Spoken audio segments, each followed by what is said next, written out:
tu dois pas tomber amoureux d'un business, tu dois pas tomber amoureux d'un produit. Et tu pourras t'emporter et louper l'information la plus importante.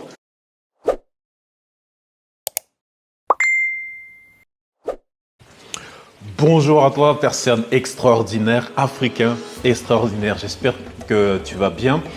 Aujourd'hui, je vais te proposer qu'on aille voir ce coup de foudre là. Tu vois, le coup de foudre où tu tombes amoureux et tu as du mal à prendre les bonnes décisions. Tu prends des décisions aveugles, des décisions vraiment très émotionnelles. Et le jour où ce que tu as aimé, ce que tu as tant chéri, te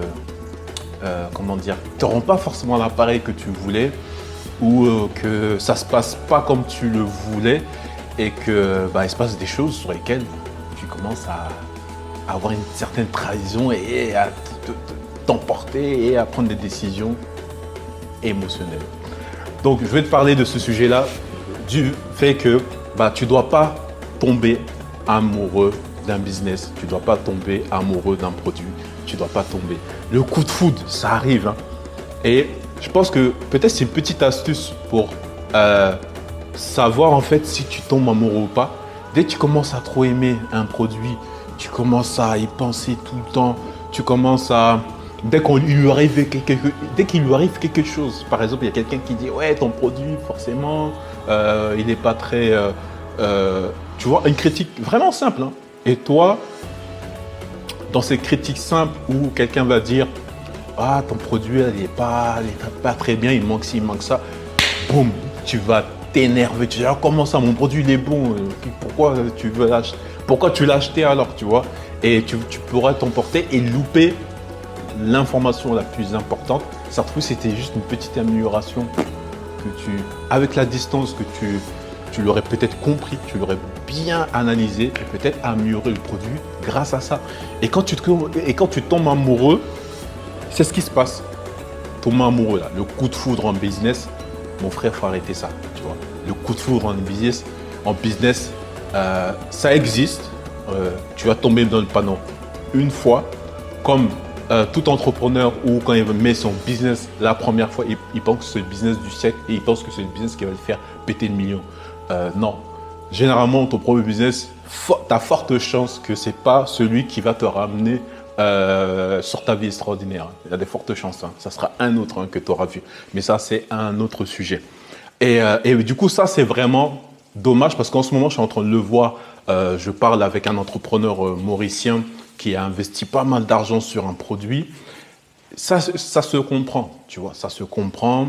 Tu as investi du temps, tu as investi beaucoup d'argent et je le vois, il fait beaucoup d'erreurs d'analyse en fait. C'est pas forcément la décision, parce que la décision, ça, il faut la prendre, bonne ou mauvaise, ça tu verras ça plus tard. Mais tu prends une décision par rapport aux infos, par rapport à ton ressenti, par rapport à ce qui se passe, tout simplement. Et moi, je le voyais, on discutait sur un de ses business, et je voyais qu'il était trop émotionnel, il était trop amoureux, il était trop, waouh, c'est mon bébé, tu vois. Et quand tu prends une décision où ton bébé il est un peu fragilisé, il est un peu en danger parce que tu vois les gens ils le touchent pas assez bien pour toi, pas de la manière façon, et là tu commences à prendre des décisions vraiment du coup qui va à l'encontre du business. Là on est là pour faire du business, hein. On n'est pas là pour tomber amoureux. Tu vois, ça, c'est deux choses différentes. Effectivement, sur des produits, ça va t'inspirer plus parce que tu as une certaine affinité sur, je sais pas, sur quelque chose. Toute ta vie, tu as fait ça, effectivement.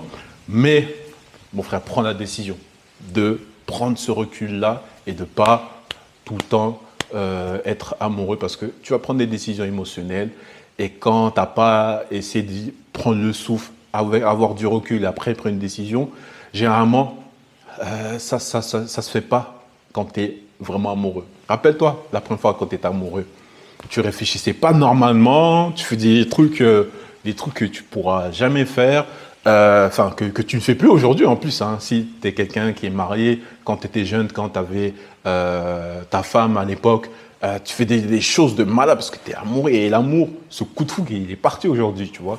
Et là, c'est plus pareil. Et là, c'est plus pareil. Et là, tu prends des décisions un peu plus logiques, un peu plus réfléchies, tu vois. Alors qu'à l'époque, tu étais trop amoureux. Comme on dit, l'amour rend aveugle. Et le business amoureux, le produit amoureux, ça rend aveugle aussi, tu vois. Donc, faut pas qu'on rentre dans ce piège-là. Et une astuce pour que tu puisses vraiment essayer d'avoir un peu de recul. Franchement, d'avoir un peu de recul. On est humain, hein, les émotions, ça, on vit avec. Hein. Donc, je ne peux pas faire disparaître les émotions amoureuses. Le coup de foudre, c'est là que ça existe. Mais c'est juste apprendre à les analyser, à bien prendre les décisions par rapport, si tu sens que tu es en état où tu sais que tu vas prendre une décision trop chaude, tu sais que ton corps là, il est chaud et ta gorge elle commence à chauffer, tes joues, tu commences à avoir super saiyan, tu vois, ça commence à chauffer. Là, il ne faut pas que tu prennes des décisions parce que là c'est sûr que la décision que tu vas prendre, déjà quand tu es lucide, quand tu es réfléchi, tu peux prendre des décisions et quelques mois plus tard, tu vas voir que ce n'était pas la meilleure. Donc imagine-toi quand tu prends une décision émotionnelle. Vraiment sur l'émotion en fait. Tu vois, sur l'émotion, tu prends un truc, tu es émotionnel. Je préfère que tu viens, tu te mets sur le côté, tu te défoules, hein. Tu cries, tu fais ce que tu veux et après tu te calmes. 24 heures, 48 heures après ou 3 jours après, tu reviens, bam, ok, qu'est-ce qu'on fait? Là c'est bon, tu vois.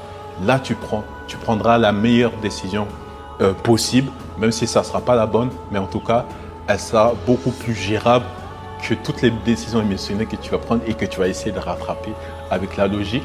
Parce qu'à la base, ça n'a pas été fait avec la logique. Ça a été fait avec les émotions. Donc du coup, le combat il sera inégal. Hein, parce que les émotions, t'inquiète, ils effacent tout. Hein. Vu que ça rend aveugle, là, ils effacent tout. Donc voilà pour cette vidéo. Prends une décision vraiment... je ne suis pas en train de te dire qu'il faut que tu prennes la meilleure. Effectivement, on va essayer, tu vois. Mais prends une décision à un moment où tu es calme, tu es reposé, tu as un peu de recul. Parce que sinon, ça va péter. Et ça va pas y aller. Hein, je viens de te dire, hein, ça ne va pas du tout y aller. Parce que là, je suis en train de le voir. Et tu vas voir que tu vas faire des choix stratégiques qui sont bêtes et qui sont à un niveau presque débutant, alors que tu pouvais les éviter facilement et te faire gagner du temps facilement. Donc voilà pour cette vidéo et dis-moi si tu as déjà été tombé amoureux d'un business ou d'un produit et que ça a été difficile hein, de le lâcher. Allez, ciao.